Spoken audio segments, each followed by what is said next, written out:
नमस्कार दोस्तों, RNU nursing classes के ऑनलाइन प्लेटफॉर्म पे आपका स्वागत है। आज की क्लास के अंदर हम साइकेट्रिक नर्सिंग में कुछ इंपॉर्टेंट क्वेश्चंस है जो एग्जाम ऑफ व्यू से इंपॉर्टेंट है, उसके बारे में डिटेल में आपको बताएंगे। तो बढ़ते हैं आज की क्लास के अंदर। एग्जाम ऑफ व्यू से जो इंपॉर्टेंट क्वेश्चंस है उसके बारे में डिटेल में डिस्कस करेंगे।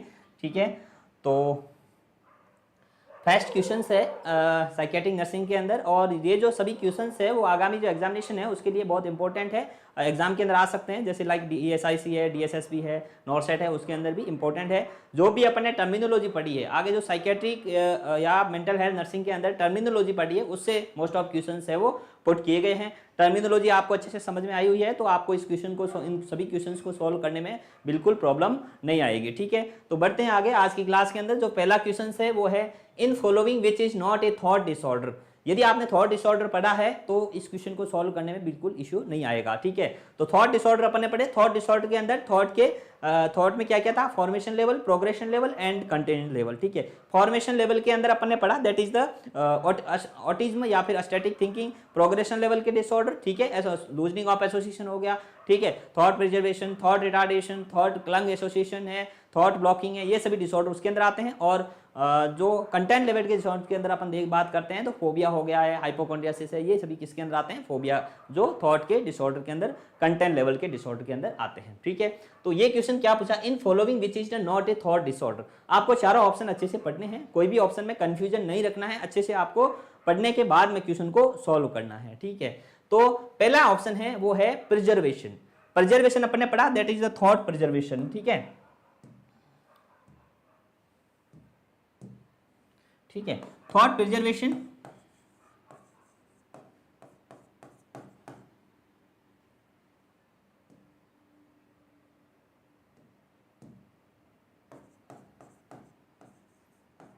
Thought preservation. थॉट प्रिजर्वेशन आपको समझ में आना चाहिए कि ये, हाँ जरूरी, थॉट प्रिजर्वेशन है वो किसका डिसऑर्डर है? थॉट का डिसऑर्डर है। ये भी क्लियर है, पहला ऑप्शन है थॉट प्रिजर्वेशन है, इसके अंदर भी थॉट प्रिजर्वेशन आता है तो आपको चाहिए thought preservation is the thought disorder. Thought preservation में होता क्या है? थॉट प्रिजर्वेशन में क्या होता है? कोई भी वन आंसर जैसे क्वेश्चन पूछेंगे पेशेंट को तो उसमें क्या है, एक थॉट होती है वो माइंड के अंदर प्रेजर हो जाती है, बाद में हर क्वेश्चन का आंसर होता है वो वही आंसर बताता है। जैसे अपन ने एक क्वेश्चन अपन ने एग्जांपल के तौर पे पूछा कि इंडिया कब आजाद हुआ, ठीक है, तो वो बताएंगे इंडिया 1947 के अंदर आजाद हुआ। ठीक है, जो पहला आंसर जो क्वेश्चन था उसका आंसर 1947 के अंदर आजाद हुआ, ये आंसर है उसका सही है। फिर क्या होता है, जो आंसर अपने उसने दिया है 1947 वाला, वो थॉट उसके माइंड के अंदर प्रिजर्व हो जाती है। अगला आप कुछ भी क्वेश्चन उसको पूछोगे तो उसका आंसर है वो क्या जाएगा? वही जाएगा। जैसे आपने पूछा व्हाट इज योर नेम, तो बोलेगा इंडिया 1947 में आजाद हुआ। आप कहां रहते हो? तो इंडिया 1947 के अंदर आजाद हुआ। तो ये क्या होता है? थॉट प्रिजर्वेशन होता है। तो thought preservation is the disorder of thought. तो इसने पूछा है कौन सा है वो थॉट का डिसऑर्डर नहीं है, तो थॉट प्रिजर्वेशन तो इसका डिसऑर्डर है, इसका मतलब ये ऑप्शन तो गलत है। ठीक है, सर्कमस्टेंटिलिटी, सर्कमस्टेंटिलिटी भी किसका डिसऑर्डर है? थॉट का डिसऑर्डर है। इसमें थॉट डिस्टर्बेंस हो जाता है। पेशेंट क्या है, कोई भी आंसर अपन कुछ पूछेंगे तो उसका जो घुमा के उसके बाद में उसका आंसर है वो सही बता दे। जैसे मैंने आपको एग्जांपल के तौर पे बताया था सर्कमस्टेंटिलिटी। ठीक है, सर्कमस्टेंटिलिटी, ठीक है, सर्कमस्टेंटिलिटी में क्या होता है? सर्कमस्टेंटिलिटी में पूरा घुमाएगा। जैसे अपन ने उसमें क्वेश्चन पूछेंगे कि आप रात को कब सोते हो, ठीक है, जैसे एग्जांपल के तौर पे आपको बता रहे हैं, उनको कोई भी जैसे थॉट डिसऑर्डर से ग्रसित पेशेंट को पूछा आप रात को कब सोते हो, तो उसमें क्या करेगा, वो सुबह का पूरा हिस्ट्री बताएगा। मैं सुबह 7 बजे उठता हूं, मैं स्नान करता हूं, मैं वॉक पे जाता हूं, मैं घर का काम करता हूं, ठीक है, दिन को ये खाता हूं, लंच करता हूं, फिर फैमिली के साथ में ये फंक्शन, मार्केट जाता हूं, इसका अदर काम करता हूं, शाम को वॉक पे जाता हूं, फिर कहना मैं रात को 10 बजे सोता हूं। ठीक है, तो इसमें क्या हुआ, पूरा घुमा के उसके बाद में यदि आंसर देते हैं तो उसको सर्कमस्टेंटिलिटी बोलते हैं। और सर्कमस्टेंटिलिटी डिसऑर्डर ऑफ थॉट, तो ये भी ऑप्शन है वो गलत जाएगा। ये पूछ रहा है कौन सा डिसऑर्डर थॉट का नहीं है। ठीक है, तो ये आपको समझ में आ गया होगा। थर्ड ऑप्शन है वर्बिग्रेशन। वर्बिग्रेशन में क्या होता है कि कोई भी अपन पूछते हैं ये डिसऑर्डर है वो है एक्टिविटी का। किसकी प्रॉब्लम है? एक्टिविटी की प्रॉब्लम है। ये कंफ्यूज करने के लिए वर्बिग्रेशन में क्या बोलना होता है, लेकिन ये थॉट का डिसऑर्डर नहीं है, this is the disorder of activity, जिसके अंदर क्या होता है स्टीरियोटाइप एक्टिविटी, स्टीरियोटाइप स्पीच, इसको बोलते हैं स्टीरियोटाइप स्पीच। स्टीरियोटाइप स्पीच का मतलब ये होता है कि कोई भी एक स्पीच होती है उसको क्या माइंड के अंदर सेट कर देते हैं। जैसे अपन कुछ भी पूछेंगे तो उनको वो सेम स्टीरियोटाइप स्पीच बोलेंगे। जैसे बोला आपका नाम क्या है, मेरा नाम सुरेश है, आप कितनी एज है, मतलब नाम का जैसे अपन ने पूछा व्हाट इज योर नेम, तो वो बोला इंडिया 1947 का आजाद हुआ। तो वर्बिग्रेशन और प्रिजर्वेशन में ये डिफरेंस होता है कि प्रिजर्वेशन के अंदर जो आंसर होता है वो एक बार सही बता देता, उसके बाद में जो आगे के आंसर है वो बिल्कुल गलत ही बताते हैं। जबकि स्टीरियोटाइप स्पीच या फिर वर्बिग्रेशन के अंदर क्या होता है, ये एक्टिविटी की प्रॉब्लम्स है या स्टीरियोटाइप स्पीच बोला जाता है, जिसके अंदर कोई भी आंसर है उसको गलत ही आंसर, जैसे इंडिया 90 कोई भी आंसर क्वेश्चन पूछेंगे आपका नाम क्या, इंडिया 1947 में आजाद हुआ, आपके फादर का नाम क्या, इंडिया 1947 के अंदर आजाद हुआ। तो उसमें क्या होता है, हर क्वेश्चन का आंसर है वो क्या होती है, एक्टिविटी में स्टीरियोटाइप स्पीच सेट हो जाती है माइंड के अंदर, जिसके कारण से बार बार एक ही आंसर बताता है। तो verbigeration is a not a disorder of thought, it is the disorder of activity. तो इसके अंदर आपका कौन सा ऑप्शन सही जाएगा, तो वो जाएगा वर्बिग्रेशन। ठीक है। और टेंजेंशियलिटी में क्या होता है वो आपको मैंने समझा दिया। टेंजेंशियलिटी में क्या करता है, टेंजेंशियलिटी में क्या होता है कि क्वेश्चन का एक बार अपन पूछेंगे, जैसे ये भी किसका थॉट का डिसऑर्डर है, जिसके अंदर क्या होगा, उसके माइंड के अंदर बहुत ज्यादा फील मेमोरी भर जाती है, जिसमें क्या है, उसने आपने पूछा है आप सुबह कितने बजे उठते हो, ठीक है, तो वो बताएगा कि मैं सुबह मतलब 10 बजे से ये काम करता हूँ, सुबह 10 बजे के बाद में ये है कि दिन को लंच करता हूँ, फैमिली के साथ जाता हूँ प्रोग्राम में, जो भी एवरीथिंग दिन का पूरा हिस्ट्री बता के उसके बाद में कहता है मैं रात को 10 बजे सोता हूँ। आपने क्वेश्चन क्या पूछा था, क्वेश्चन पूछा था आप रात सुबह कितने बजे उठते हो, और आंसर बताएगा रात को 10 बजे सोता हूं। तो उठने का आंसर बताना था, लेकिन वो सोने का आंसर बता रहा है। तो ये जो प्रॉब्लम्स है वो कहलाती है टेंजेंशियलिटी, मतलब सही टारगेट पे और सही आंसर पे नहीं पहुंच पाना टेंजेंशियलिटी कहलाता है। तो ये भी किसका डिसऑर्डर है, ये भी डिसऑर्डर है, वो है थॉट का डिसऑर्डर है।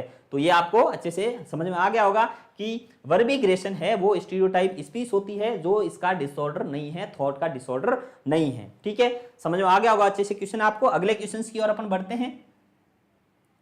नेक्स्ट क्वेश्चन है आपकी स्क्रीन पे, disorder of motor activity in which the without any movements persons constantly maintain A position. ठीक है, आपने यदि आप एक्टिविटी के डिसऑर्डर अच्छे से पढ़े हैं, stereotype speech, stereotype activity, stereotype position, तो आपको इस क्वेश्चन को सॉल्व करने में बिल्कुल प्रॉब्लम नहीं आएगी। ठीक है, तो मैनरिज्म, पहला ऑप्शन है मैनरिज्म। मैनरिज्म में क्या होता है, mannerism is the stereotype movement, stereotype movement. ठीक है, स्टीरियोटाइप मूवमेंट जिसके अंदर क्या है, बार बार सिर बालों में हाथ घुमाना, बार बार गले को क्लियर करना, कफ जैसे करने की इच्छा करना, गले को साफ करने की कोशिश करना, बार बार बालों में हाथ घुमाना, बार बार कंधों की मूवमेंट कराना, ये सब क्या होता है, मैनरिज्म या फिर स्टीरियोटाइप मूवमेंट्स बोला जाता है। ठीक है, तो in which without any movements person is constantly maintain is same position, एक पोजीशन के अंदर बैठा रहना क्या कहलाता है, उसके बारे में पूछ रहे हैं। मैनरिज्म तो नहीं होएगा इसके अंदर, क्यों, मैनरिज्म का मतलब होता है स्टीरियोटाइप मूवमेंट जिसके अंदर बार बार और एक मेंटेन पोजीशन नहीं रहती है। कैटेप्लेक्सी, कैटेप्लेक्सी क्या होता है, कैटेप्लेक्सी में क्या होता है, कैटेप्लेक्सी सडन, तो मैं आपको बता दूं कैटेप्लेक्सी, एक होता है कैटेप्लेक्सी, एक होता है कैटेलेप्सी। ठीक है, sudden loss of muscles power, loss of muscles power के कारण से क्या होता है, कैटेलेप्सी के अंदर वो पर्सन होता है बिल्कुल मसल्स है वो क्या हो जाती है, रिलैक्स हो जाती है कैटेलेप्सी में, सॉरी कैटेप्लेक्सी में। और इसके अंदर क्या होता है, वन पोजीशन मेंटेन करना, एक पोजीशन में बैठा है तो उस पोजीशन के अंदर लॉन्ग टाइम तक बैठे रहना क्या कहलाता है, कैटेलेप्सी कहलाता है। तो इसके अंदर जो आपका ऑप्शन है वो सही नहीं दिया हुआ, इसके अंदर है वो है कैटेलेप्सी। ठीक है, इसमें क्या पूछा गया है, कैटेलेप्सी पूछा गया है, और कैटेलेप्सी का मतलब होता है वन पोजीशन मेंटेन करके रखना क्या कहलाता है, कैटेलेप्सी कहलाता है। कंफ्यूज होने की जरूरत नहीं है, इसके क्वेश्चन के अंदर में भी सही नहीं पूछा गया है, कैटेलेप्सी इसमें पूछा गया, कैटेप्लेक्सी नहीं होता। कैटेप्लेक्सी में क्या होता है, लॉस ऑफ मसल्स पावर के कारण से पर्सन है वो एक पोजीशन के एक जो पावर के कारण से उसकी मसल्स पावर है वो लॉस हो जाती है, तो मूवमेंट्स है वो प्रॉपर रूप से नहीं कर पाता है, वो होता है कैटेप्लेक्सी। जबकि कैटेलेप्सी में वन पोजीशन के अंदर मेंटेन करके रखना वो क्या कहलाता है, कैटेलेप्सी कहलाता है। जैसे पेशेंट अपना है जो लेग है मोड़े हुए हैं और अपना चेस्ट अप करके सेम पोजीशन में लॉन्ग टाइम तक यदि पेशेंट रहता है तो उसे क्या बोला जाता है, कैटेलेप्सी बोला जाता है। तो इसके अंदर ऑप्शन है वो सही कौन सा जाएगा, दैट इज द कैटेलेप्सी, नॉट कैटेप्लेक्सी। ठीक है, कैटेप्लेक्सी में क्या होता है, मसल्स पावर है वो लॉस हो जाता है। ओके। और कैटालेप्सी है वो भी किसका डिसऑर्डर है, that is the disorder of activity. Okay, और इसको क्या बोलते हैं, stereotype position. Okay, stereotype position, stereotype position बोला जाता है। ओके, नेक्स्ट है वो है वर्बिग्रेशन। वर्बिग्रेशन मैंने आपको बताया बार बार क्या करता है, एक ही वर्ड को रिपीट करता है। जैसे आपका नाम क्या है, इंडिया 1947 में आजाद हुआ, आपके फादर का नाम क्या है, इंडिया 1947 में आजाद हुआ। तो कोई भी एक वर्ड होता है वो क्या होता है, उसमें माइंड में सेट हो जाता है, तो इसको बोलते हैं stereotype speech. Okay, stereotype speech, समझ आ गया, स्टीरियोटाइप स्पीच। ओके, नेक्स्ट है वो है नेगेटिविज्म। नेगेटिविज्म में क्या होता है, अगेंस्ट एक्ट करना, अगेंस्ट एक्ट। ठीक है, अगेंस्ट एक्ट का मतलब होता है अपन जो एडवाइस करेंगे उसके विपरीत काम करना, ऑपोजिट एक्ट करना। जैसे अपन बोलेंगे टेबलेट ये लेनी है तो वो टेबलेट नहीं लेना। जैसे साइकियाट्रिक इलनेस से ग्रसित पेशेंट होते हैं, ये एक्ट करते हैं, ये भी किसका है, that is the activity problems है, जिसमें negativism is the activity disorder. किसका डिसऑर्डर है, that is this is the activity disorder. और इसमें क्या होता है कि जो अपन बोलते हैं वो नहीं करता है, जो नहीं बोलते वो काम करते हैं। अगेंस्ट एक्ट का मतलब होता है अपन बोलेंगे टैबलेट लेने का तो टैबलेट्स नहीं लेगा, और टैबलेट नहीं लेने का बोलेंगे उस सब टैबलेट्स को ले लेगा। तो ये क्या होता है, नेगेटिविज्म एक्ट होता है। तो इसके अंदर कौन सा ऑप्शन जाएगा, दैट इज द कैटालेप्सी या स्टीरियोटाइप पोजीशन, कैटालेप्सी। ठीक है, कैटाप्लेक्सी इसके अंदर रॉन्ग ऑप्शन था, कैटालेप्सी। उनके पढ़ने में आपको ध्यान रखना है, एक होता है कैटालेप्सी और एक होता है कैटाप्लेक्सी। कैटालेप्सी में क्या होता है, कैटालेप्सी के अंदर वन पोजीशन मेंटेन करके रखना, और कैटाप्लेक्सी में मसल्स पावर लॉस होने के कारण से वो मूवमेंट वगैरह है वो प्रॉपर रूप से नहीं कर पाता, तो वो होता है कैटाप्लेक्सी। ओके, आपको समझ में अच्छे से आ गया होगा, और अच्छे से आपको इसको मतलब इस टाइप के क्वेश्चंस है वो एग्जाम के अंदर आ सकते हैं। ईएसआईसी है, आगे के जो एग्जाम ईएसआईसी आने वाला है उसके अंदर भी इस टाइप के क्वेश्चन आने के चांसेज है। ओके, नेक्स्ट अपन आगे बढ़ते हैं अगले क्वेश्चन की ओर। नेक्स्ट क्वेश्चन है वो है ए mental disorder in which a person faces that lice are craving on his arm but actually there are no lice on his skin, the person is suffering from।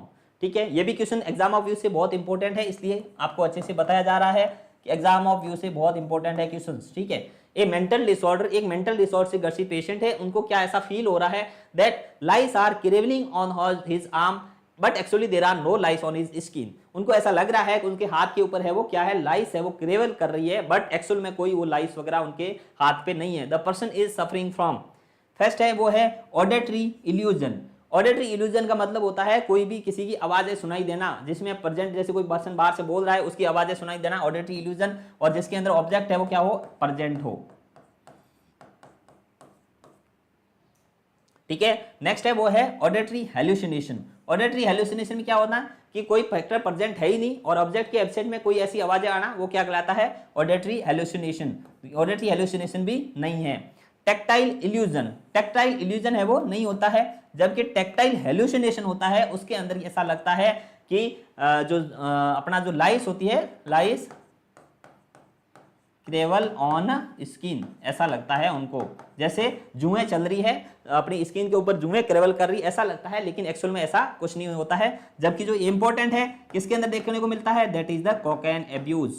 Okay, बहुत ज्यादा important है। Cocaine abuse के अंदर tactile hallucination देखने को मिलता है। Cocaine abuse के पर्सन होते हैं, कोकेन ज्यादा लेते हैं, उसके अंदर है वो टेक्टाइल हेल्यूसिनेशन देखने को मिलता है। तो mental disorder in which a person face that the lice are caving on his arm but actually there are no lice on his skin, the person is suffering from, that is the tactile hallucination. ठीक है, समझ में आ गया होगा आपको अच्छे से question. अगले क्वेश्चन की ओर बढ़ते हैं अपन। नेक्स्ट क्वेश्चन है वो है okay, a mental disorder in patient finally receives object but only after many unnecessary or trivial detail is termed as। ये भी क्वेश्चन मैंने आपको अभी पिछले वाले क्वेश्चन के अंदर अच्छे से समझाया है। इसमें क्या हो रहा है कि एक पेशेंट है वो क्या कर रहा है कि आंसर तक पहुंचने से पहले बहुत सारे ट्रेवल अननेसेसरी ट्रेवल करके फिर है वो ट्रेवल करके फिर पहुंचता है। Mental disorder in which patient finally reaches object, हाँ बिल्कुल, वो अपने सही जो ऑब्जेक्ट है उस तक तो पहुंच जाता है, लेकिन क्या करता है, बहुत ज्यादा घूम के फिर पहुंचता है। यहाँ पहुंचेगा, फिर यहाँ पे कुछ रुकेगा, कोई हिस्ट्री पढ़ेगा ऑब्जेक्ट के बारे में, बहुत सारी हिस्ट्री में घूम के फिर वापस यदि ऑब्जेक्ट तक और सही ऑब्जेक्ट तक पहुंचता है तो उसे क्या बोलेंगे अपन, दैट इज द सर्कमस्टेंटिलिटी। ठीक है, सर्कमस्टेंटिलिटी। ठीक है, सर्कमस्टेंटिलिटी इज द प्रॉब्लम्स ऑफ, किसकी प्रॉब्लम है, दैट इज द एक्टिविटीज की, जिसके अंदर क्या होगा, पेशेंट बहुत सारे ऑब्जेक्ट्स में घूम करके फिर उनके आंसर देता है, तो उसके, तो इसके अंदर क्या होगा, सर्कमस्टेंटिलिटी ऑप्शन है वो क्या रहेगा, सही रहेगा। प्रिजर्वेशन मैंने बता दिया आपको, प्रिजर्वेशन में क्या होता है, थॉट प्रिजर्वेशन में एक माइंड के अंदर क्या होता है कि एक थिंग्स होती है, एक आंसर सेट हो जाता है। जैसे अपन ने पूछा इंडिया कब आजाद हुआ, तो इंडिया 1947 में आजाद हुआ, ये उसका आंसर सही था। उसके बाद में आगे थॉट प्रिजर्व हो जाती है, जिसके बाद में कोई भी अगला क्वेश्चन पूछेंगे तो उसका आंसर है वो सेम ही बताएंगे। जैसे आपका नाम क्या है तो बताएगा इंडिया 1947 आजाद हुआ, आपके फादर का नाम क्या है तो इंडिया 1947 के अंदर आजाद हुआ, आप कहाँ रहते हो तो इंडिया 1947 के अंदर आजाद हुआ। ये क्या कहलाता है, थॉट प्रिजर्वेशन कहलाता है। वर्बिग्रेशन में क्या होता है, वर्बिग्रेशन में क्या है, बोलेगा लेकिन जो आंसर है वो इनिशियल में ही गलत बताएगा। आपका नाम क्या है, इंडिया 1947 के अंदर आजाद हुआ, आपके घर में क्या क्या करते हो, कहाँ काम करते हो तो इंडिया 1947 का आजाद हुआ। कोई भी आंसर है वो सही नहीं बताता है, और इसको बोलते हैं स्टीरियोटाइप स्पीच, स्टीरियोटाइप स्पीच, ठीक है। और सर्कमस्टेंटिलिटी में घुमा के फिर ऑब्जेक्ट का आंसर है वो आंसर तक पहुंच पाना, क्या कहला, सर्कमस्टेंटिलिटी, घुमा के ऑब्जेक्ट तक नहीं पहुंच पाना, दैट इज द टेंजेंशियलिटी। तो इसमें आपको समझ में आ गया होगा, इसमें पूछा जा रहा है कि कोई भी एक आंसर है उसको ऑब्जेक्ट में पहुंचने से पहले बहुत ज्यादा घुमा के फिर पहुंचना क्या कहलाता है, सर्कमस्टेंटिलिटी कहलाता है। और टेंजेंशियलिटी में क्या है, ऑब्जेक्ट तक नहीं पहुंच पाना, घुमा के पूरा हिस्ट्री घुमा के उसके बाद में यदि टारगेट तक नहीं पहुंच पाता तो उसको बोलते हैं टेंजेंशियलिटी, ठीक है। आगे बढ़ते हैं अगले क्वेश्चन की ओर। अपना अगला क्वेश्चन है वो है the type of delusion most commonly seen in many patient. आपको याद होना चाहिए, अपन ने डेल्यूजन अच्छे से पढ़ा है, delusion of grandiosity, delusion of persecution, delusion of reference, delusion of nihilism, ये सभी डेल्यूजन है वो क्या होता है, इंपॉर्टेंट होते हैं एग्जाम ऑफ यू से। इसके अंदर क्वेश्चन पूछ रहा है the type of delusion most commonly seen in many patient. Mania के पेशेंट के अंदर मोस्ट कॉमन डेल्यूजन कौन सा देखने को मिलता है, that is the delusion of grandiosity. सीधा ही आपका क्वेश्चन आते ही आपके माइंड के अंदर आ जाना चाहिए, डेल्यूजन ऑफ ग्रेंडियोसिटी मोस्ट कॉमन देखने को मिलता है, वो देखने को मिलता है वो है मेनिया के पेशेंट के अंदर, डेल्यूजन ऑफ ग्रेंडियोसिटी, ठीक है। मोस्ट कॉमन डेल्यूजन ऑफ ग्रेंडियोसिटी देखने को मिलता है, वो किसके अंदर देखने को मिलता है, मेनिया के पेशेंट के अंदर देखने को मिलता है। डेल्यूजन ऑफ परसेक्यूशन किसके अंदर, पैरानोइड सिजोफ्रेनिया के अंदर, किसके अंदर, पैरानोइड सिजोफ्रेनिया के अंदर।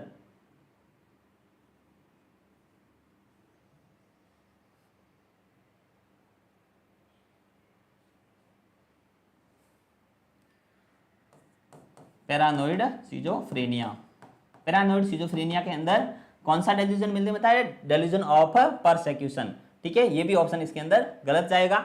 नेक्स्ट है डेल्यूजन ऑफ ग्रेंडियोसिटी है वो इसके अंदर ऑप्शन है वो सही रहेगा।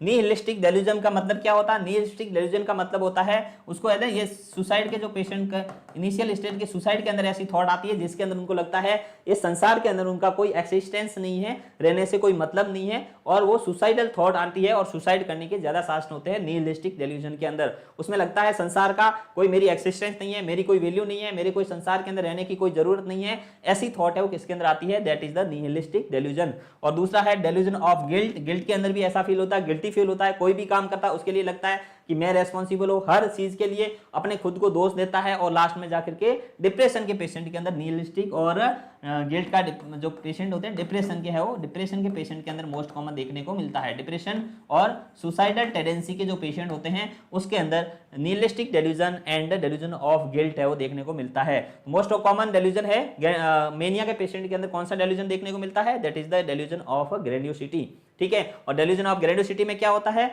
वो सब कुछ अपने खुद को भगवान मानता है, मतलब मैं ही सब कुछ हूं, इंडिया का पीएम हो, इंडिया का प्रेसिडेंट हो, गॉड हो, सभी कुछ अपने खुद को मानता है, वो किसके अंदर होता है, वो होता है डेल्यूजन ऑफ ग्रेंडियोसिटी के अंदर। और परसेक्यूशन के अंदर ऐसा होता है कोई भी पर्सन है वो उसके बारे में शक करता है, जैसे लाइक बाहर करके कोई पर्सन दो आपस में बातें कर रहे हैं, उनको ऐसा लगता है कि ये बातें हैं मेरे बारे में बातें कर रहे हैं और मेरे को मारने की प्लानिंग कर रहे हैं, ऐसी थॉट है वहां वो किसके अंदर, पैरानोइड सिजोफ्रेनिया के अंदर है वो देखने को मिलती है, ठीक है।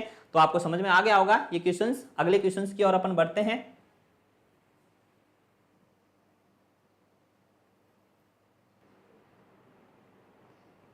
ठीक है, तो अगले क्वेश्चंस की ओर बढ़ते हैं। Next questions that is the question है types of amnesia in which patient is unable to recall the past events is known as amnesia. Amnesia मतलब लॉस ऑफ मेमोरी, ठीक है। आपको जो आता है वर्ड उसको अच्छे से समझना है। आपने यदि अच्छे से साइकियाट्रिक की टर्मिनोलॉजी पढ़ी है तो क्वेश्चंस को सॉल्व करने में बिल्कुल आपको प्रॉब्लम नहीं आएगी, ठीक है। एमनीसिया का मतलब होता है loss of memory, loss of memory, ठीक है, मेमोरी की प्रॉब्लम से, जिसके अंदर ये बता रहा है patient is unable to recall the past events is known as. अब अपन ने पढ़ा मेमोरी है वो, एमनीशिया होता है वो 3 टाइप का होता है, ठीक है। एक होता है रिट्रोग्रेड एमनीशिया, रिट्रोग्रेड एमनीशिया, ठीक है। एक होता है वो होता है एंटेरोग्रेड एमनीशिया,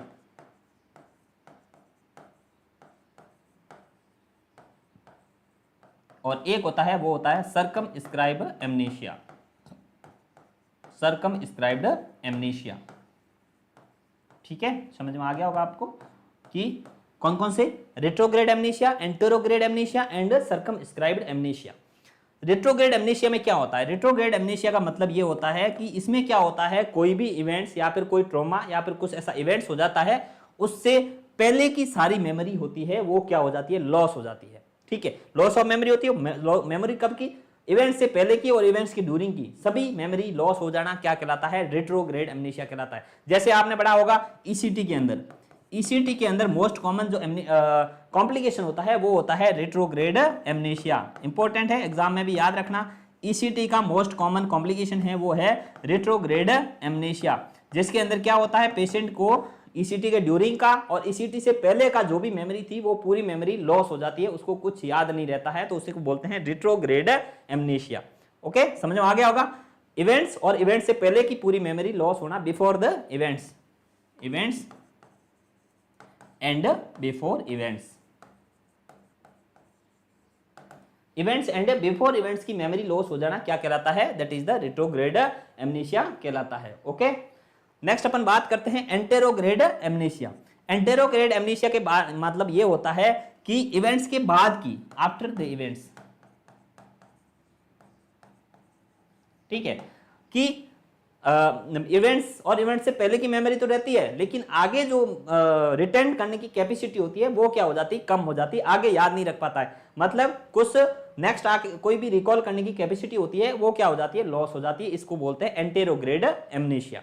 और सर्कमस्क्राइब एमनीशिया में ये होता है कि ड्यूरिंग इवेंट्स या फिर कुछ इश्यू होता है या फिर कुछ ट्रॉमा हो, उस ड्यूरिंग का जो ट्रॉमा की मेमोरी होती है वो क्या हो जाती है, लॉस हो जाती है, तो उसको बोलते हैं सर्कमस्क्राइब एमनीशिया, या फिर उस इवेंट्स के सर्कम पार्ट की जो मेमोरी है वो क्या हो जाती है, लॉस हो जाती है। क्वेश्चन पूछा है कि in amnesia in which patient is unable to recall the past events is known as, उससे पहले की जो इवेंट्स है उसको यदि रिकॉल नहीं कर पा रहा है तो that is known as retrograde amnesia. Question आपको अच्छे से समझ में आ गया होगा। यदि पहले की मेमोरी लॉस हो जाती है, पहले की मेमोरी को रिकॉल करने में प्रॉब्लम आती है, तो वो उसको क्या बोलते हैं, that is the retrograde amnesia. Okay, समझ में आ गया होगा। एंटेरोग्रेड एमनीशिया मैंने आपको बता दिया, जिसमें क्या होता है कि बाद में जो इवेंट्स या फिर कुछ इवेंट्स हो उसके बाद में यदि मेमोरी बाद को रिटेन करने की कैपेसिटी होती है वो यदि लॉस हो जाती है तो उसको बोलते हैं एंटेरोग्रेड एमनीशिया। सर्कमस्क्राइब एमनीशिया में क्या होता है कि कोई भी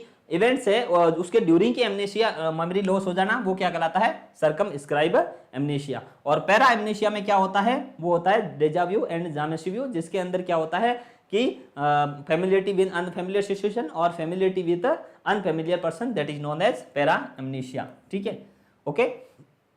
नेक्स्ट अपन बात करते हैं अगले क्वेश्चन, तो इसके अंदर कौन सा ऑप्शन सही है, that is the retrograde amnesia. Retrograde amnesia के अंदर इवेंट्स और इवेंट से पहले की मेमोरी है वो क्या हो जाती है, लॉस हो जाती है। ठीक है, अगले क्वेश्चन की ओर बढ़ते हैं अपन। नेक्स्ट क्वेश्चन है वो है कि which is the characteristic of anorexia nervosa. ठीक है, तो एनोरेक्सिया नर्वोसा क्या होता है, एनोरेक्सिया नर्वोसा का मतलब ये होता है कि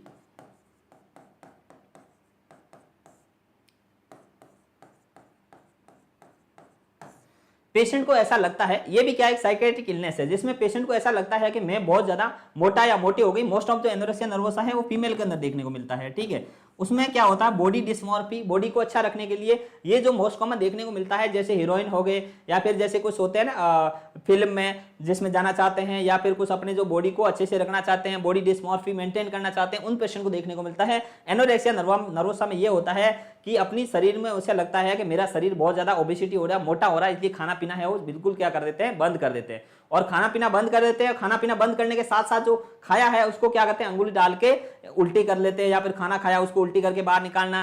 ठीक है, इसके अलावा क्या मतलब बार बार डायरिया या फिर कुछ ऐसा लग्जेटिव वगैरह लेकर के डायरिया करवाना, जिससे क्या शरीर में फ्लूइड और इलेक्ट्रोलाइट का भी इम्बैलेंस हो जाता है, फ्लूइड और इलेक्ट्रोलाइट की क्या हो जाती है, कमी हो जाती है। तो ये सभी देखने को किसके अंदर मिलता है, एनोरेक्सिया नर्वोसा के पेशेंट के अंदर देखने को मिलता है। और एक होता है बुलिमिया नर्वोसा, ठीक है, बुलिमिया नर्वोसा। बुलिमिया नर्वोसा में क्या होता है कि खाते तो है, उसमें क्या होता है, खाना एक बार क्या होती है, ऐसी थिंकिंग आती है जिसमें क्या होता है बहुत भर करके खाना खा लेते हैं, लेकिन बाद में उसको ऐसा गिल्टी फील होता है और उसको खाने के बाद में वो वापस वॉमिट करने की ट्राई करते हैं और उल्टी करना या फिर लग्जेटिव वगैरह लेना, ये होता है बुलिमिया नर्वोसा के अंदर। तो ये क्या होते हैं, एनोरेक्सिया नर्वोसा और बुलिमिया नर्वोसा में डिफरेंसेस, ठीक है। तो इसके क्वेश्चंस में ये पूछ रहे हैं which is the characteristic of anorexia nervosa, anorexia nervosa की कौन सी कैरेक्टरिस्टिक है। तो obsession with the weight loss, बिल्कुल सही है। ऑब्सेशन थॉट आती है वेट लॉस करने की, ऑब्सेसिव थॉट आती है, ठीक है, बिल्कुल सही है। ऑब्सेसिव थॉट आती है कि मेरा वजन है वो बहुत ज्यादा बढ़ गया है, मेरे को वजन कम करना है, इस कारण से एनोरेक्सिया के पेशेंट के अंदर ये थॉट आती है, दैट इज द राइट। तो ये ऑप्शन भी क्या है, राइट है। बॉडी इमेज डिस्टर्बेंसेज, बिल्कुल, बॉडी इमेज डिस्टर्बेंसेज के बारे में वो ज्यादा सोचते हैं कि मेरी जो बॉडी है वो सही नहीं रहेगी, यदि बॉडी का वेट बढ़ जाएगा, शरीर का वेट बढ़ जाएगा, मेरा जो दिखने में मैं अच्छी नहीं रहूंगी, ऐसा उसके माइंड के अंदर आता है, that is the anorexia nervosa. तो ये भी ऑप्शन है वो सही रहे। तो इसके अंदर कौन सा ऑप्शन सही जाएगा, that is the both A and B, healthy family relationship, that is not right option.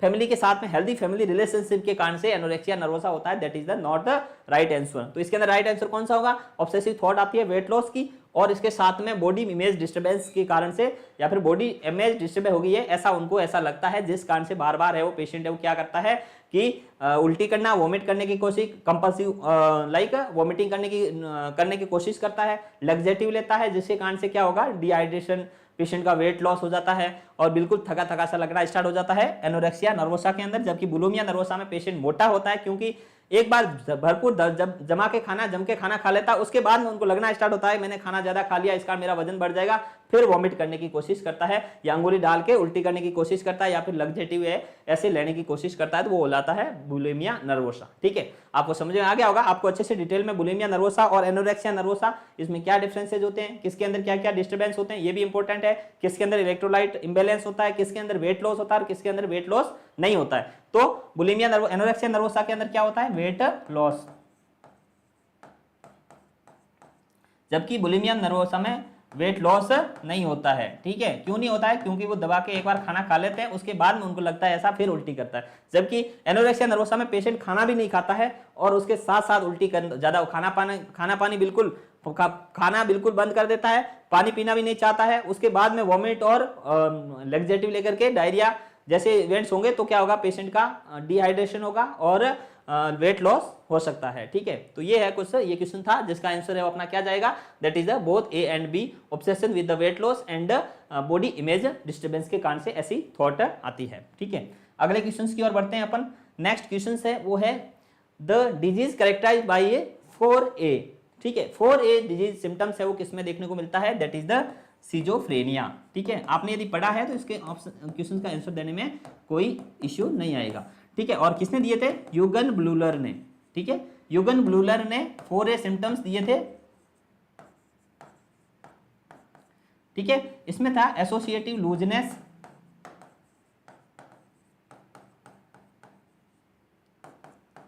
Autism, ठीक है, एम्बिवेलेंस,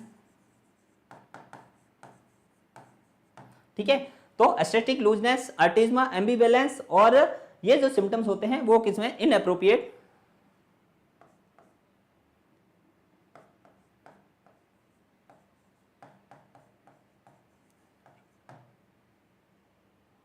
ठीक है। तो ये है सिम्टम्स है वो किसमें देखने को मिलता है, सिजोफ्रेनिया के अंदर देखने को मिलता है, ठीक है। तो ये क्या था अबाउट द सिजोफ्रेनिया, यूगन ब्लूलर ने 4A सिम्टम्स के बारे में बताया, जिसके अंदर क्या था, inappropriate affect, okay. 4A symptoms, 4A symptom में क्या क्या था, एसोसिएटिव लूजनेस, और एसोसिएटिव लूजनेस का मतलब होता है जो भी एसोसिएशन है, जो भी थॉट प्रोसेस है, उसके अंदर क्या हो जाता है, बिल्कुल कॉम्बिनेशन है ही नहीं, तो वो होता है, वो क्या कहलाता है, associative looseness. Autism, static thinking, जिसके अंदर है वो बिल्कुल एक ही काम में लगे रहना, कोई फालतू अदर कुछ थिंग्स थॉट्स है माइंड के अंदर नहीं आना, ऑटिज्म।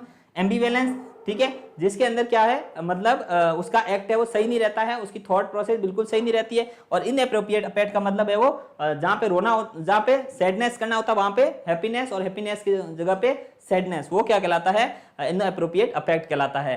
तो ये क्या होते हैं, 4A सिम्टम्स होते हैं, और 4A सिम्टम्स है वो किसने दिए थे, यूगन ब्लूलर ने दिए थे, और सिजोफ्रेनिया के अंदर देखने को मिलते हैं।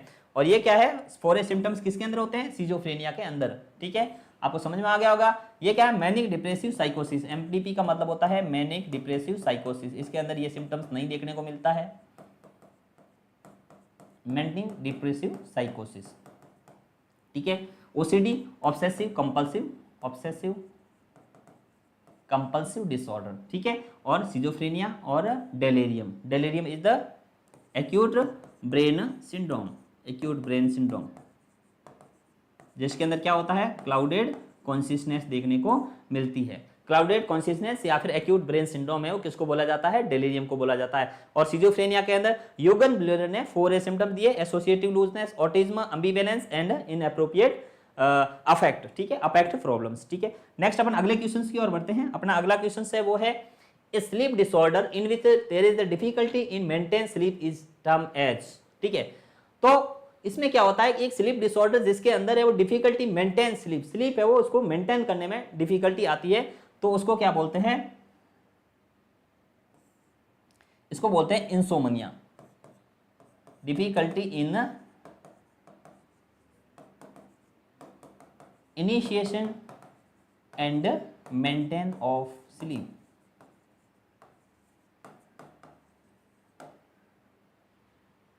ठीक है, इसको बोला जाता है डिम्स, इसकी शॉर्ट फॉर्म होती है डिम्स। डिम्स का मतलब होता है difficulty in initiation and maintenance of sleep, को क्या बोला जाता है, इनिशिएशन, नींद का नहीं आना, और आती भी नहीं है प्रॉपर रूप से, और आ जाती है तो उसको मेंटेन करने में प्रॉब्लम होती है, तो वो क्या कहलाता है, इंसोमनिया। और एसोमनिया का मतलब स्लीप डिफिकल्टी, बिल्कुल नींद नहीं आई है तो उसको बोलते हैं एसोमनिया। सोमनाबुलिज्म में क्या होता है कि नींद के स्लीप टॉकिंग, ठीक है, स्लीप टॉकिंग या फिर नींद के अंदर बड़बड़ाना या बातें करना, वो क्या कहलाता है, सोमनाबुलिज्म। हाइपरसोमनिया का मतलब एक्सेसिव स्लीपिंग, बहुत ज्यादा नींद लेना, वो क्या कहलाता है, हाइपरसोमनिया। तो ये क्या होता है, एसोमनिया का मतलब स्लीप, नींद नहीं ले पाना, इंसोमनिया का मतलब difficulty in initiation and maintenance of sleep या फिर डिम्स, सोमनाबुलिज्म मतलब स्लीप टॉकिंग प्रॉब्लम्स, और हाइपरसोमनिया का मतलब एक्सेसिव स्लीपिंग। इसके अंदर पूछा जा रहा है difficulty in maintaining of sleep, that is the insomnia. तो इसके अंदर कौन सा ऑप्शन सही होएगा, दैट इज द इंसोमनिया, ठीक है, समझ में आ गया होगा आपको अच्छे से ऑप्शन। नेक्स्ट अगले ऑप्शंस की और अगले क्वेश्चंस की ओर बढ़ते हैं अपन। नेक्स्ट क्वेश्चन है वो है the disorder that is found only in female, ऐसा कौन सा डिसऑर्डर है जो ओनली एंड ओनली फीमेल के अंदर पाया जाता है, ठीक है। अपन ऑप्शंस की ओर बढ़ते हैं। पहला ऑप्शन है सिजोफ्रेनिया। सिजोफ्रेनिया है मोस्ट कॉमन किसके अंदर पाया जाता है, तो अपन बात करते हैं मेल के अंदर, मोस्ट कॉमन है वो मेल के अंदर होता है सिजोफ्रेनिया, ठीक है, ओके। एमडीपी मैनिक डिप्रेसिव साइकोसिस बोथ में हो सकता है, ठीक है। डेल्यूजन है वो भी है, वो बोथ में हो सकता है, और ये भी मेल में मोस्ट कॉमन पाया जाता है लेकिन बोथ में भी हो सकता है। जबकि जो पोस्टपार्टम साइकोसिस है वो ओनली एंड फीमेल में होता है, क्योंकि प्रेगनेंसी है वो फीमेल के अंदर ही होती है, ओके। प्रेगनेंसी फीमेल में होती है, और प्रेगनेंसी के बाद में जो डिप्रेशन होता है उसको बोलते हैं, या फिर जो साइकोसिस होता है, डिप्रेशन की प्रॉब्लम होती है, वो उसको क्या बोलते हैं, पोस्टपार्टम साइकोसिस। तो पोस्टपार्टम साइकोसिस है वो ओनली किसके अंदर होता है, ओनली एंड ओनली फीमेल के अंदर होता है। पोस्टपार्टम साइकोसिस है वो फीमेल के अंदर होता है। ये भी क्या है, एक बहुत सिंपल क्वेश्चन है, आपको अच्छे से समझ में आ गया होगा, क्योंकि पोस्टपार्टम साइकोसिस है वो किस में होगा, ओनली फीमेल के अंदर होगा, बिकॉज प्रेगनेंसी है वो किसके अंदर होती है, फीमेल के अंदर ही होती है। अगले क्वेश्चन की ओर बढ़ते हैं। अपना अगला क्वेश्चन है वो है physical symptoms which is present in panic attack, ठीक है, एंजाइटी या फिर पैनिक, ठीक है। तो anxiety with severe motor restlessness, panic के अंदर क्या होता है, कुछ फिजिकल सिम्टम्स देखने के मिलते हैं एंजाइटी के कारण से। तो पैनिक अटैक के अंदर कौन कौन से सिम्टम्स देखने को मिलते हैं, पहला है स्वेटिंग एंड पाल्पिटेशन, ये सबसे ज्यादा इंपॉर्टेंट है, यही देखने को मिलता है पैनिक अटैक के अंदर। उनको ऐसा लगता है हार्ट की बीट बढ़ जाती है, स्वेटिंग होती है, ये इसके अंदर। सीजर है वो इसके अंदर नहीं देखने को मिलता है। रेस्टलेसनेस है तो नॉर्मल कॉमन है, किसी के अंदर देखने को मिल सकती है। वॉमिटिंग है वो नहीं देखने को मिलती है। तो पैनिक अटैक के अंदर स्वेटिंग एंड पाल्पिटेशन है वो सबसे मोस्ट कॉमन सिम्टम्स है वो देखने को मिलता है। ठीक है, और ये क्या है, ये भी इंपॉर्टेंट है। वॉमिटिंग है, रेस्टलेसनेस, सीजर है वो पैनिक अटैक के अंदर देखने को नहीं मिलता है। ठीक है, ये भी क्या है, बहुत सिंपल क्वेश्चन है। अगले क्वेश्चन की ओर बढ़ते हैं। अपना अगला क्वेश्चन है वो है in which following it is the psychotic not a psychotic disorder. इसके अंदर कौन सा है वो साइकोटिक डिसऑर्डर नहीं है। यदि अपन ने क्लासिफिकेशन अच्छे से पढ़ा है तो इस क्वेश्चन को सॉल्व करने में कोई प्रॉब्लम नहीं आती। आपको अच्छे से वापस डिटेल में बता देता हूं कि क्लासिफिकेशन में क्या क्या होता है। यदि आप वापस अच्छे से देखोगे तो क्या होगा, आपको क्वेश्चन को सॉल्व करने में कोई प्रॉब्लम नहीं आएगी। अपन ने पढ़ा है साइकेट्रिक या फिर मेंटल डिसऑर्डर होते हैं वो मोस्ट कॉमन दो प्रकार के होते हैं। एक होता है मेजर मेंटल डिसऑर्डर, एक होता है मेजर मेंटल डिसऑर्डर। ठीक है, मेजर मेंटल डिसऑर्डर या फिर इसको बोलते हैं अपन साइकोसिस। ठीक है, और दूसरा होता है वो होता है माइनर मेंटल इलनेस। ठीक है, माइनर मेंटल डिसऑर्डर। ठीक है, माइनर मेंटल डिसऑर्डर जिसको अपन बोलते हैं न्यूरोसिस। ओके, और माइनर मेंटल जो मेजर मेंटल डिसऑर्डर है ये होते हैं टू टाइप्स के। एक होता है ऑर्गेनिक साइकोसिस, ऑर्गेनिक साइकोसिस। ठीक है, और दूसरा होता है वो होता है फंक्शनल साइकोसिस।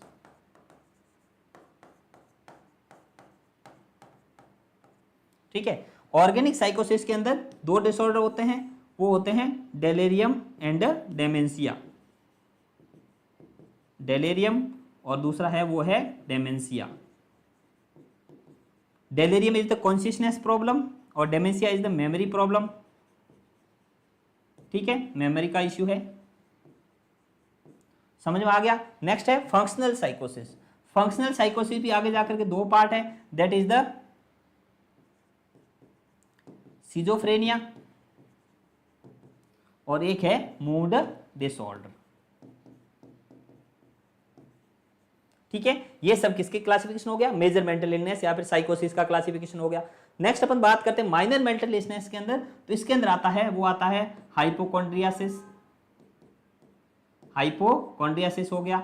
ठीक है, इसके अलावा अपना हिस्टीरिया हो गया, DIC हो गया, डिसोसिएटिव कन्वर्जन रिएक्शन हो गया, एंजाइटी हो गया। ठीक है, और फोबिया हो गया। ठीक है, और जो psycho active substance abuse disorder हो गए। ये सभी जो डिसऑर्डर है ये माइनर डिसऑर्डर होते हैं और इसके अंदर माइनर मेंटल इलनेस या न्यूरोसिस के अंदर आते हैं। अब इन्होंने क्वेश्चन पूछा है following which is not a psychotic disorder नहीं है। साइकोटिक डिसऑर्डर सबसे पहला डिप्रेशन। डिप्रेशन किसके अंदर आता है, मूड डिसऑर्डर। मूड डिसऑर्डर में क्या क्या आते हैं, that is the mania and depression. ठीक है, मेनिया एंड डिप्रेशन ये क्या है, मूड डिसऑर्डर है। तो मूड डिसऑर्डर है ये भी किसके अंदर आता है, साइकोटिक डिसऑर्डर में आता है। ये ऑप्शन भी सही दी जाएगा। कौन सा नहीं है वो अपन को पढ़ना है। सिजोफ्रेनिया भी साइकोटिक डिसऑर्डर है। डेल्यूजन भी किसका है, डेल्यूजन ऑफ ग्रैंडियोसिटी डेल्यूजन है वो किसके अंदर देखने को मिलता है, ये भी क्या है, हिस्टीरिया। तो हिस्टीरिया भी क्या है, that is the neurotic disorder है। ये क्या है, साइकोटिक डिसऑर्डर नहीं है। Hysteria is the neurotic problem. तो हिस्टीरिया है वो किसके अंदर आता है, न्यूरोसिस के अंदर आता है। तो हिस्टीरिया इसके अंदर ऑप्शन है वो सही जाएगा। ठीक है, अगले क्वेश्चन की ओर बढ़ते हैं। नेक्स्ट क्वेश्चन है वो है, नेक्स्ट क्वेश्चन है between mild depression and mild mania is term as, कि माइल्ड मेनिया और माइल्ड डिप्रेशन को किस नाम से बोलते हैं। ठीक है, तो माइल्ड डिप्रेशन और mild mania is term as.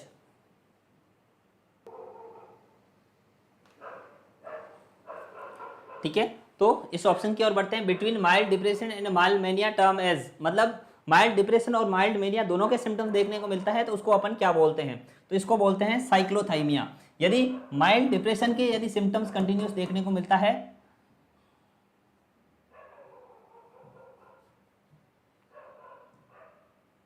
डिस्थाइमिया, इसमें क्या होता है, माइल्ड डिप्रेशन के सिम्टम्स कंटिन्यूस देखने को मिलते हैं। ठीक है, और एलेशन के अंदर क्या होता है, दैट इज द यूफोरिया। उसके बाद क्या, मॉडरेट मेनिया, इसको बोलते हैं moderate mania. Moderate mania, okay, moderate mania elation के अंदर। और साइक्लोथाइमिया के अंदर क्या होता है, साइक्लोथाइमिया में माइल्ड मेनिया एंड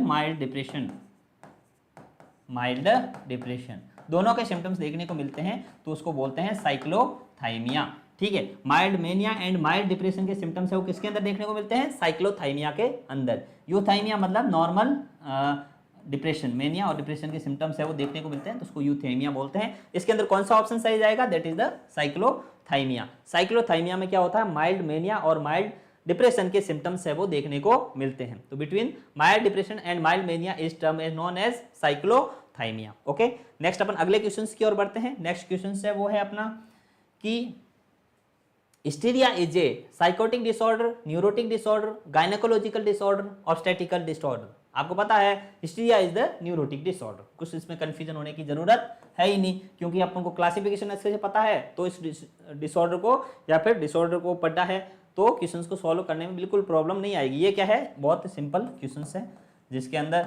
आपने क्लासिफिकेशन पढ़ा है तो इस डिसऑर्डर को बताने में कोई प्रॉब्लम नहीं आती है। Hysteria is the neurotic disorder. Hysteria क्या होता है? हिस्टीरिया होता है वो होता है कन्वर्जन रिएक्शन। ठीक है, जानबूझकर कन्वर्जिव रिएक्शन करना या फिर इसको बोलते हैं डिसोसिएटिव कन्वर्जन रिएक्शन, DCR बोलते हैं इसको, डिसोसिएटिव कन्वर्जिव रिएक्शन, डिसोसिएटिव कन्वर्जिव रिएक्शन या फिर हिस्टीरिया, जिसके अंदर पेशेंट क्या करता है? ऐसे रिएक्ट करता है कि मतलब जो मेरी जो कन्वर्जन जैसे रिएक्ट करना, यदि कुछ उनको प्रेशर पड़ता है, ये मोस्ट ऑफ ये भी फीमेल के अंदर देखने को मिलता है। ठीक है, जो फीमेल है वो ज़्यादा प्रेशर वगैरह घर में यदि बहुत ज़्यादा स्ट्रेस में रहती है तो वो हिस्टीरिया जैसी रिएक्ट करती है और बाद में क्या जाकर के ये फिजिकल सिम्टम्स है वो आगे जाकर के खुद के माइंड के कंट्रोल में भी रहता है और बाद में ऐसे कन्वर्जन जैसी रिएक्शन करना क्या कहलाता है? हिस्टीरिया कहलाता है। कुछ भी प्रॉब्लम्स आती है स्ट्रेस और एंजाइटी के अंदर हिस्टीरिया जैसे रिएक्ट करना स्टार्ट कर देती है तो हिस्टीरिया है वो किसका डिसऑर्डर है? That is the neurotic disorder. ठीक है, समझ में आ गया? गायनेकोलॉजिकल डिसऑर्डर नहीं है, ऑब्स्टेटिकल डिसऑर्डर नहीं है, साइकोटिक डिसऑर्डर नहीं है। साइकोटिक के अंदर मेजर मेंटल इलनेस होती है, मेजर मेंटल के अंदर डेलीरियम है, डिप्रेशन है, मेनिया है। ठीक है, और ये सभी है वो किसके अंदर आते हैं? वो आते हैं साइकोटिक डिसऑर्डर के अंदर आते हैं। ठीक है, अगले क्वेश्चन की ओर बढ़ता है। अपना अगला क्वेश्चन है वो है hysterical fits are also known as. Hysterical fits को और अपन क्या बोलते हैं? हिस्टेरिकल फिट्स को और बोलते हैं वो बोलते हैं अपन डिसोसिएटिव कन्वर्जन फिट्स या फिर डिसोसिएटिव कन्वर्जन। ठीक है, डिसोसिएटिव कन्वर्जन किसको बोला जाता है? हिस्टेरिकल फिट्स को बोला जाता है। ठीक है, इसमें क्या होता है? इसमें ऐसा लगता है कि फिट्स जैसे कन्वर्जन आ रहे हैं वैसे होता है, लेकिन एक्चुअल में क्या होता है? किसी स्ट्रेस और उनके खुद के कंट्रोल में रह जाते हैं और ऐसे रिएक्ट करना या फिर ये मेंटल डिसऑर्डर है, न्यूरोटिक डिसऑर्डर है जिसके अंदर क्या है? ऐसे फिट्स जैसी रिएक्शन करना, वो खुद के कंट्रोल में भी नहीं रहते हैं, उसके बोलते हैं हिस्टेरिकल डिसोसिएटिव कन्वर्जन रिएक्शन। और डिसोसिएटिव एमनीशिया में क्या होता है कि पेशेंट की जो मेमोरी होती है वो क्या हो जाती है? लॉस हो जाती है। उनको ऐसा लगता है पहले की जो मेमोरी है वो क्या हो जाती है? एकदम से ऐसे लॉस हो जाती है, ऐसा लगता है। ये भी क्या है? एक माइनर मेंटल या न्यूरोसिस की प्रॉब्लम्स है।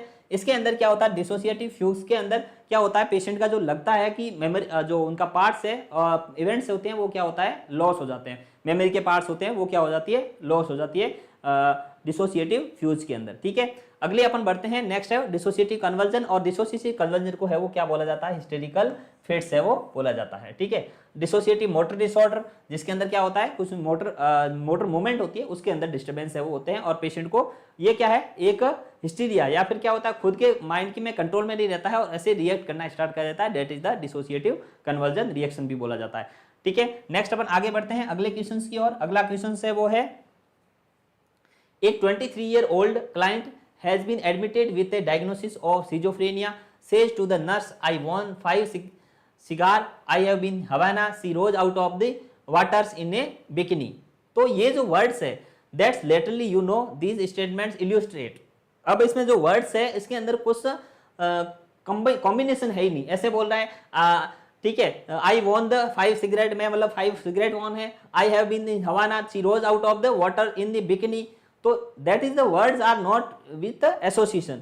तो ये जो वर्ड्स है वो न्यूलोजिज्म नहीं है। न्यूलोजिज्म के अंदर क्या होते हैं? वर्ड्स जैसे पक, बक, ना, सर, सट। तो ये जो नए नए वर्डों का फॉर्मेशन करना है वो किसके अंदर आता है? न्यूलोजिज्म के अंदर आता है। इकोलेलिया, इकोलेलिया में क्या होता है? नकल करना। जैसे कुछ पर्सन बोलता है उसकी बोली की नकल करना क्या है? नकल करना। ठीक है, इकोलेलिया के अंदर। ओके, जैसे अपन बोले आपका नाम क्या है तो आपका नाम क्या है, तो वो नकल करना इकोलेलिया होता है। Flight of idea, flight of idea में क्या होता है कि जो आइडिया होते हैं वो फ्लाइट करते हैं। जैसे अपन पूछेंगे आपका मतलब स्काई का कलर कौन सा है, जैसे अपन बोला आकाश का कलर कौन सा है, तो फ्लाइट ऑफ आइडिया का जो पेशेंट होता है वो बताएगा आकाश का कलर नीला है, मैंने नीले रंग की शर्ट पहनी है, नीले रंग की शर्ट बहुत महंगी है, देश के अंदर महंगाई बढ़ गई है, महंगाई के कारण से लोग बहुत ज्यादा परेशान हो रहे हैं। तो ये क्या होते हैं, वन से एक आइडिया से दूसरे आइडिया होते हैं, बहुत ज्यादा फ्लाइट करते हैं किसके अंदर, फ्लाइट ऑफ आइडिया के अंदर। तो न्यूअलॉजिज्म में नहीं है, इकोलेलिया भी नहीं है, फ्लाइट ऑफ आइडिया भी नहीं है, इसके अंदर क्या है, लूजनिंग ऑफ एसोसिएशन है, जिसमें क्या है जो इस जो वर्ड्स है उसके बीच में कोई एसोसिएशन या फिर कॉम्बिनेशन है ही नहीं, तो उसको बोलते हैं लूजनिंग ऑफ एसोसिएशन। इस ऑप्शन के अंदर कौन सा ऑप्शन सही जाएगा, that is the loosening of association, जिसमें क्या है कोई भी दो सेंटेंसेज है उसके बीच में कोई एसोसिएशन नहीं हो तो उसको बोलते हैं लूजनिंग ऑफ एसोसिएशन। समझ में आ गया होगा, ये भी क्वेश्चन है, इंपॉर्टेंट है एग्जाम ऑफ व्यू से, आपको समझ में आ रहा है। ऐसा कुछ भी क्वेश्चन पूछ लेते हैं जिसमें क्या होगा, जो वर्ड्स होते हैं सेंटेंस होते हैं उसके बीच में कोई एसोसिएशन नहीं हो तो उसको बोलते हैं लूजनिंग ऑफ एसोसिएशन। ठीक है, लूजनिंग ऑफ एसोसिएशन। नेक्स्ट अपन आगे बढ़ते हैं अगले क्वेश्चन की ओर। नेक्स्ट क्वेश्चन है वो है अपना anorexia nervosa complication are. Anorexia nervosa का कॉम्प्लिकेशन क्या होगा, मैंने आपको बताया है anorexia nervosa, anorexia nervosa. Anorexia nervosa में होता क्या है, पेशेंट को ऐसा लगता है कि मेरा वजन बहुत ज्यादा बढ़ गया है, मेरा शरीर है वो सही नहीं दिख रहा है, मेरे को अच्छी नहीं दिख रही हूँ, बॉडी डिस्मॉर्फी की ऐसे सिम्टम्स आते हैं। तो पेशेंट क्या करता है, खाना बिल्कुल खाना बंद कर लेता है, पानी पीना बंद कर देता है और पेशेंट है वो उल्टी करने की कोशिश करता है, जिसमें मुंह में अंगुली डाल के उल्टी करने की कोशिश करता है, लग्जेटिव ले लेता है जिसके कारण से डायरिया हो जाता है, पेशेंट का और ज्यादा इलेक्ट्रोलाइट लॉस हो जाता है, डिहाइड्रेशन हो जाता है, पेशेंट को इलेक्ट्रोलाइट इम्बैलेंस हो जाता है। ये सभी सिम्टम्स है वो देखने को मिलता है किसके अंदर, एनोरेक्सिया नर्वोसा के अंदर, जबकि बुलिमिया नर्वोसा में ये सिम्टम्स है वो देखने को नहीं मिलता है। अपन बात करते हैं, पहला ऑप्शन है हाइपोकैलेमिया, बिल्कुल सही है, पेशेंट का फ्लूइड लॉस होगा तो हाइपोकैलेमिया हो सकता है, बिल्कुल हाइपोकैलेमिया भी देखने को मिलता है, तो ये भी ऑप्शन सही है। डिहाइड्रेशन, डिहाइड्रेशन भी होता है पेशेंट को। एनीमिया, एनीमिया भी हो सकता है, खाना पीना टाइम पे नहीं खाएगा तो एनीमिया हो सकता है। इलेक्ट्रोलाइट इम्बैलेंस, ये भी हो सकता है, ये ऑप्शन ज्यादा सही होने के चांसेस है। ओबेसिटी नहीं होती है पेशेंट को, ओबेसिटी बिल्कुल नहीं है, ये भी ऑप्शन गलत है, बिल्कुल एक ऑप्शन गलत हो गया, इसका मतलब अदर ऑप्शन है वो सही होने के चांसेस है ही नहीं, क्योंकि अदर ऑप्शन को आपको नहीं देखना है, एक ऑप्शन गलत है तो दूसरे ऑप्शन को आपको उससे नहीं देखना है। ठीक है, क्योंकि सभी ऑप्शन होते हैं, सभी सिम्टम्स होते हैं वो एनोरेक्सिया नर्वोसा के होने चाहिए। इलेक्ट्रोलाइट इम्बैलेंस एनीमिया है बट ओबेसिटी उसके अंदर नहीं होती है, पेशेंट है वो थका थका होता है, बड़ा नहीं होता है किसके अंदर, एनोरेक्सिया नर्वोसा में। बुलिमिया नर्वोसा में हाँ बोल सकते हैं पेशेंट है वो मोटा ओबेस हो सकता है। ठीक है, प्रोटीन डेफिशिएंसी, डिहाइड्रेशन और anaemia, protein deficiency, dehydration, anaemia, ये भी इसका मेन सिम्टम्स नहीं है, हाइपोकैलेमिया है वो मोस्ट कॉमन है। ठीक है, ये भी नहीं जाएगा, ये भी नहीं जाएगा। और विटामिन एंड प्रोटीन डेफिशिएंसी इसके कारण से ये कॉम्प्लिकेशन नहीं है, तो कॉम्प्लिकेशन का है hypokalemia, dehydration, anaemia and electrolyte imbalance है वो किसका है, that is the anorexia nervosa. Question आपको अच्छे से समझ में आ गया होगा, तो आपको अच्छे से देखना है हाइपोकैलेमिया, ठीक है, हाइपोकैलेमिया, इलेक्ट्रोलाइट इम्बैलेंस, एनीमिया और डिहाइड्रेशन, ये सिम्टम्स है वो किसके अंदर देखने को मिलता है, एनोरेक्सिया नर्वोसा के पेशेंट में देखने को मिलता है। ठीक है, अगले क्वेश्चंस की ओर बढ़ते हैं। अगला क्वेश्चन है अपना वो है the condition when a rope way be perceive by person as a snake in dark refers as. ऐसा लगना, ये भी क्वेश्चन आप बहुत सिंपल क्वेश्चन है, ऐसा लगना कि रस्सी को सांप समझना पेशेंट को, वो क्या होता है, suspension, that is not hallucination, नहीं हेलुसिनेशन में ऑब्जेक्ट तो एब्सेंट होता है। ठीक है, इसमें रस्सी को सांप समझना जिसमें रस्सी क्या है, ऑब्जेक्ट है। ठीक है, क्वेश्चन का मतलब है रस्सी को सांप समझना, और रस्सी को सांप समझना क्या कहलाता है, इल्यूजन है, जिसके अंदर ऑब्जेक्ट है वो प्रेजेंट होता है, प्रेजेंट में उसका मिस इंटरप्रिटेशन होना वो क्या कहलाता है, इल्यूजन। और डेल्यूजन के अंदर क्या होता है, फॉल्स फिक्स बिलीफ, जो है वो सही नहीं है और फालतू का बिलीफ होना वो क्या कहा जाता है, डेल्यूजन। और सस्पेंशन का मतलब क्या होता है, सस्पेंस, तो इसके अंदर कौन सा ऑप्शन सही जाएगा, that is the illusion. Hallucination है नहीं, क्यों, हेल्यूसिनेशन के अंदर ऑब्जेक्ट है वो क्या रहता है, एब्सेंट रहता है, जैसे ऑडिटरी हेल्यूसिनेशन हो गया, टैक्टाइल हेल्यूसिनेशन हो गया, विजुअल हेल्यूसिनेशन हो गया, सब इसके बारे में अपन ने डिटेल में डिस्कस किया है। ठीक है, अगले क्वेश्चन की ओर बढ़ते हैं अपन।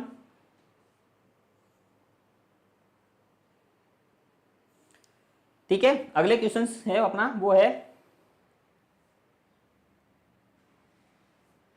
Which is the common risk factor in patient with severe depression. ठीक है, जो सीवियर डिप्रेशन का पेशेंट है उसके अंदर मोस्ट कॉमन कौन सा कॉम्प्लिकेशन देखने को मिलता है, और मोस्ट कॉमन कौन सा सीवियर डिप्रेशन के अंदर रिस्क फैक्टर है, तो फैटिगेबिलिटी, फैटिगेबिलिटी है वो बिल्कुल नहीं है, नॉट डिप्रेशन का पेशेंट है वो इधर उधर भागता ही नहीं है, तो फैटिगेबिलिटी होने के चांस ही नहीं है। इस ऑप्शन तो सीधा सा ही गलत हो गया। हेलुसिनेशन भी नहीं देखने को मिलता है। एजिटेशन भी होता नहीं है डिप्रेशन के पेशेंट के अंदर। Suicidal tendency is important in depression के पेशेंट, तो सुसाइडल है वो टेंडेंसी है वो डिप्रेशन के पेशेंट में मोस्ट कॉमन रिस्क फैक्टर होता है, और पेशेंट की डेथ होने का सबसे ज्यादा चांस है वो सुसाइडल टेंडेंसी से ही है। सुसाइडल टेंडेंसी है वो डिप्रेशन के पेशेंट है, और इन पेशेंट में सबसे मोस्ट कॉमन है वो इसका जो ईसीटी का है, ईसीटी का इंडिकेशन है वो क्या है, सुसाइडल टेंडेंसी ही है। ठीक है, ईसीटी का मेन इंडिकेशन है वो कौन सा है, सुसाइडल टेंडेंसी है। यदि क्वेश्चन आता है ईसीटी का मेन इंडिकेशन है वो क्या है, that is the severe depression और सुसाइडल टेंडेंसी। सुसाइडल टेंडेंसी का जो पेशेंट है उसमें सबसे पहले है वो ट्रीटमेंट ऑफ चॉइस होती है वो होती है ईसीटी, इलेक्ट्रोकन्वल्सिव थेरेपी है वो प्रोवाइड करते हैं। ठीक है, अगले क्वेश्चन की ओर बढ़ते हैं। अपना अगला क्वेश्चन है वो है नेक्स्ट है वो है a form of speech in which the client tend to wander away from the intended point and never returning to the original idea is called. ठीक है, क्वेश्चन आपको अच्छे से समझना है। इसमें ये पूछ रहा है कि client tend to wander away from the intended point and never returning to the original idea is known as. ये क्या है, थॉट की प्रॉब्लम्स है, जिसमें क्या होगा, पेशेंट क्या हो रहा है, मूव कर रहा है, मूव करके लेकिन जैसे घूमता पूरा इसमें आपने रिटर्निंग वेंडर्स लाइक बहुत सारे थॉट्स प्रोसेस के बाद में पेशेंट होता है वापस है वो and original idea never returning, वापस है वो नॉर्मल अपने आइडिया में नहीं आ पाता, तो उसे क्या कहलाता है। ठीक है, वर्बिग्रेशन दैट इज नॉट, वर्बिग्रेशन में क्या होता है, that is the stereotype speech, stereotype speech. ठीक है, स्टीरियोटाइप स्पीच है जिसके अंदर क्या होता है, एक ही वर्ड को बार बार रिपीट करना, that is the verbigeration. Thought insertion, thought insertion में उनको ऐसा लगता है पर्सन को कि मेरा जो भी मैं बोल रहा हूं वो मेरे माइंड के किसी और के द्वारा बाहर से इंसर्ट की हुई है, वही वर्ड में बोल रहा हूं, ऐसा लगता है। और ये भी थॉट इंसर्शन के अंदर है वो डिप्रेशन के पेशेंट के अंदर देखने को मिलता है। ठीक है, और थॉट डिप्रेशन, थॉट इंसर्शन मतलब पेशेंट कोई भी जो बोल रहा है उनकी थॉट्स को अदर पर्सन के द्वारा इंसर्ट किया जा रहा है, ऐसा फील होना किसके अंदर होता है, वो होता है थॉट इंसर्शन के अंदर। टेंजेंशियलिटी, टेंजेंशियलिटी इसके अंदर सही ऑप्शन जाएगा। टेंजेंशियलिटी में ऐसा होता है कि पर्सन है वो पूरा माइंड मतलब जो घुमा के फिर उसके बाद में जो आंसर है वो क्या करना, बाईपास कर लेना। ठीक है, आंसर है वो उसको क्या कर देता है, बाईपास कर देता है। जैसे मैंने आपको बताया, यदि अपन ने पूछा पेशेंट को कि आप सुबह कितने बजे उठते हो, ये क्वेश्चन पूछा तो पेशेंट बताता है दिन को ये करता हूं, दिन को पूरा मेमोरी पूरा हिस्ट्री बताएगा। उसके बाद में बताया मैं रात को 10 बजे सोता हूं। अपन ने क्वेश्चन पूछा, वो पूछा अगर आप रात दिन सुबह कितने बजे उठते हो, पेशेंट ने बता दिया मैं रात को 10 बजे सोता हूं। तो ये क्या होगा, क्रॉस कर दिया, बाईपास कर दिया। आंसर को बाईपास करना क्या कहलाता है, टेंजेंशियलिटी कहलाता है। तो इसके अंदर ऑप्शन है वो कौन सा सही जाएगा, टेंजेंशियलिटी। थॉट ब्लॉक, थॉट ब्लॉक भी किसके अंदर होता है, डिप्रेशन के पेशेंट के अंदर देखने को मिलता है। क्या, माइंड में बोलता नहीं है पेशेंट, एक बार बोल देंगे फिर वापस बिल्कुल बंद हो जाएगा। ठीक है, फिर उसको पूछेंगे तो तब जाके वापस बताएगा। जैसे अपन ने पूछा आपका नाम क्या है, तो बोलेगा मेरा, मेरा बोलेगा, फिर 1 मिनट तक रुक जाएगा, फिर बोलेगा मेरा नाम, फिर रुक जाएगा 1 मिनट, फिर बोलेगा, फिर बोलेगा मेरा नाम रमेश, फिर रुकेगा मैं है। तो इसमें क्या होता है, पेशेंट के माइंड में क्या रहता है, सस्पेंशन रहता है, उसके जो थॉट्स होते हैं वो ब्लॉक हो जाते हैं, कोई भी आंसर है वो सडनली नहीं बता पाता है। वो किसके अंदर होता है, थॉट ब्लॉक के अंदर होता है। तो डिप्रेशन के पेशेंट के अंदर थॉट ब्लॉक जैसी प्रॉब्लम देखने को मिलती है, उसे क्या बोलते हैं, थॉट ब्लॉक बोलते हैं। ठीक है, तो इसके अंदर कौन सा आंसर जाएगा, दैट इज द टेंजेंशियलिटी। ओके, समझ में आ गया होगा ये क्वेश्चन आपको। अगले क्वेश्चन की ओर बढ़ते हैं अपन। नेक्स्ट क्वेश्चन है, मिस्टर राजू से that he is first lead to be of the world and he is born with the spectral mission in life, these are the symptoms of. ये किसके सिम्टम्स है, एक राजू राम का पेशेंट है, वो कह रहा है first lead of the world, मैं है वो वर्ल्ड का सबसे फर्स्ट लीड ऑफ वर्ल्ड हूँ। He is the born with spectral mission, मैं मतलब जो मेरी जो लाइफ है वो अब इस संसार के अंदर कुछ स्पेशल टारगेट के लिए, मिशन के लिए हुई है, मतलब पैदा हुआ हूँ। These are the symptoms of autocratic delusion, delusion of grandiosity, delusion of persecution, delusion of references. इसके अंदर पर्सन को रख रहा है, वो रख रहा है डेल्यूजन ऑफ ग्रैंडियोसिटी। मैंने आपको बताया डेल्यूजन ऑफ ग्रैंडियोसिटी के अंदर पर्सन को ऐसा लगता है कि मैं ही भगवान हूं। ठीक है, उसको तो इसमें ऐसा ही लग रहा है कि मैं इस संसार के अंदर आया हूं, मेरी एक्सिस्टेंसी कोई दूसरा नहीं है, मैं ही गॉड हूं, भगवान हूं, ऐसा थॉट आना किसके अंदर होता है, वो होता है डेल्यूजन ऑफ ग्रैंडियोसिटी के अंदर। तो इसके अंदर क्या होता है, डेल्यूजन ऑफ ग्रैंडियोसिटी ऑप्शन है वो सही रहेगा। ये भी ऑप्शन बिल्कुल इसके अंदर सही नहीं जाता है। ठीक है, ऑटोकथमिक डेल्यूजन, डेल्यूजन ऑफ परसेक्यूशन है वो पैरानॉइड सिजोफ्रेनिया के अंदर होता है। उसमें क्या होता है कोई भी पर्सन होता है वो उसके पे क्या करता है, शक करता है कि ये पर्सन मेरे को कुछ मारने की प्लानिंग कर रहे हैं और मेरे बारे में कुछ गलत सोच रहे हैं, ऐसा थोपने को मिलता है पैरानोइड सिजोफ्रेनिया के अंदर। और डेल्यूजन ऑफ ग्रैंडिसिटी मोस्ट कॉमन किस में देखने को मिलता है, मेनिया के पेशेंट में देखने को मिलता है। ठीक है, डेल्यूजन ऑफ रेफरेंसेस की बात करें तो कोई भी दो पर्सन से वो बातें कर रहे हैं तो उनको ऐसा लगता है वो पर्सन है वो मेरे बारे में बातें कर रहे हैं। ठीक है, रेफरेंसेस का मतलब होता है कोई भी अदर दो पर्सन बातें कर रहे होते हैं तो उनको ऐसा लगता है कि ये मेरे बारे में बातें कर रहे हैं, ऐसा उनको लगता है। वो किसके अंदर होता है, डेल्यूजन ऑफ रेफरेंसेस के अंदर होता है। ये भी क्वेश्चन है वो एग्जाम ऑफ यू से इंपॉर्टेंट है। ठीक है, आपको ध्यान में रखना है, ये क्वेश्चन एग्जाम में आ सकता है। ठीक है, अगले क्वेश्चन की ओर बढ़ते हैं। अपना अगला क्वेश्चन है वो है client with anorexia nervosa is member of pre discharge support group. The client verbalize that he would like to buy some new clothes but her financial are limited. वो मतलब कपड़े लेना चाहते हैं बस मेरा financial are limited. Group members have bought some used clothes to the client to replace the client's old clothes. The clients believe that his new clothes are much too tight. ठीक है, जो नए कपड़े लिए हैं उनको पेशेंट को लग रहा है ये बहुत ज्यादा टाइट है and has reduced her calories intake to 800 calories daily. How should the nurse evaluate his behavior? इस पेशेंट का जो बिहेवियर है वो नर्स कैसे इवेलुएट करेगी? पहले तो आपको क्वेश्चन अच्छे से समझ में आना चाहिए कि क्या हुआ है। एक क्लाइंट है एनोरेक्सिया नर्वोसा का है, member of pre discharge support group के साथ में है। The client verbalize that he would like to buy some new clothes. उसको लग रहा है मेरे को कुछ नए कपड़े लेने हैं but her financial are limited. मेरा जो फाइनेंशियल कंडीशन है वो लिमिटेड है। Group member have brought some used cloth to the client. जो उनके ग्रुप मेंबर थे उन्होंने क्या किया है, कुछ यूज्ड क्लोथ्स उनके लिए दिए हैं to replace the client old clothes. ठीक है, और पुराने वाले कपड़े है वो रिप्लेस कर। The client believe that his new clothes are too much tight. उन पेशेंट ऐसा लग रहा है कि जो मेरे जो नए कपड़े हैं वो बहुत ज्यादा टाइट है। And he is reduce her calorie intake to the 800 calorie per day. मेरे को 800 कैलोरी पर डे और कैलोरी है वो इनटेक कम करना है। How should the nurse evaluate his the behaviour? Normal behaviour तो नहीं है। The evidence of client is disturb body image regression as the client is moving toward the community indication client ambivalence. इसके अंदर क्या हो रहा है, evidence of client disturbance body image. Patient को ऐसा लग रहा है कि मेरा बॉडी इमेज है वो क्या है, सही नहीं है, ऐसा उनको लग रहा है। और ये किसके अंदर होता है, that is the anorexia nervosa के अंदर। एनोरेक्सिया नर्वोसा के अंदर सबसे ज्यादा है वो बॉडी इमेज के बारे में पेशेंट है वो डिस्कस करता है। अदर के साथ में भी जहां पे जाता है उनके बारे में डिस्कस करता है।